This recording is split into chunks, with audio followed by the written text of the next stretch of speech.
Hello guys, hello everyone. আজকে বানাবো বাড়িতে পাস্তা। দেখো, তার জন্য আমি একটা জায়গাতে জল গরম করতে দিয়েছি। আর এই যে দেখো, এদিকে বড়মশাই লুজ পাস্তা এনেছে। তোমরা যে কোনো পাস্তা নিতে পারো। এই যে দেখো, পাস্তাগুলো আমি দিয়ে দিয়েছি গরম করার জন্য, একটু সেদ্ধ করার জন্য। এই যে দেখো, ততক্ষণে আমার পাস্তা সেদ্ধ হয়ে গেছে। এবারে আমি পাস্তার জলটা ভালোভাবে ছড়িয়ে নেব।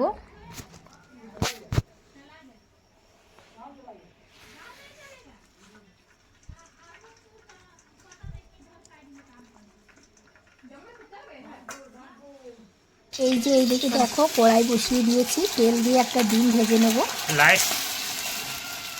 পাস্তার মধ্যে ডিম দিলে খুবই ভালো লাগে খেতে।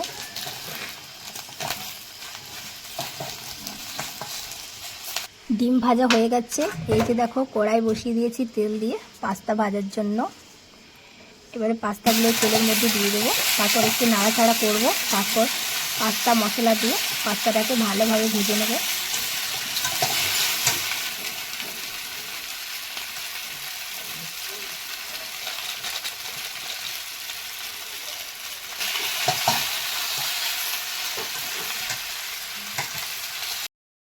আর একটু দিয়েছিলাম লবণ।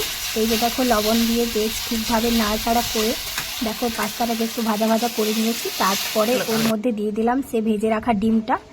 ডিম দিয়ে মিক্স করে দিলাম একটু। এই যে বন্ধুরা দেখো, পাস্তা হয়ে গেছে, গরম গরম ভাজা ভাজা পাস্তা, ডিম পাস্তা। এবারে ডিম পাস্তা খাওয়ার জন্য দেখো প্লেটে সাজিয়ে নেব। আমি কিন্তু সস খাই না, আমি সস ছাড়াই পাস্তা খাই। ওর মধ্যে দিয়েছিলাম একটু পেঁয়াজ কুচি, একটু লঙ্কা কুচি। লঙ্কাটা তুমি দাও, ঠিক আছে।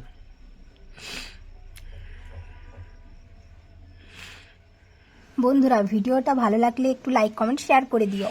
আর যারা ফেসবুক থেকে দেখছো তারা আমার আইডিটাকে একটু ফলো করে নিও। আর যারা ইউটিউব থেকে দেখছো তারা প্লিজ আমার চ্যানেলটাকে সাবস্ক্রাইব করে নিও। আবারও দেখা হবে দারুণ দারুণ নতুন ভিডিও নিয়ে।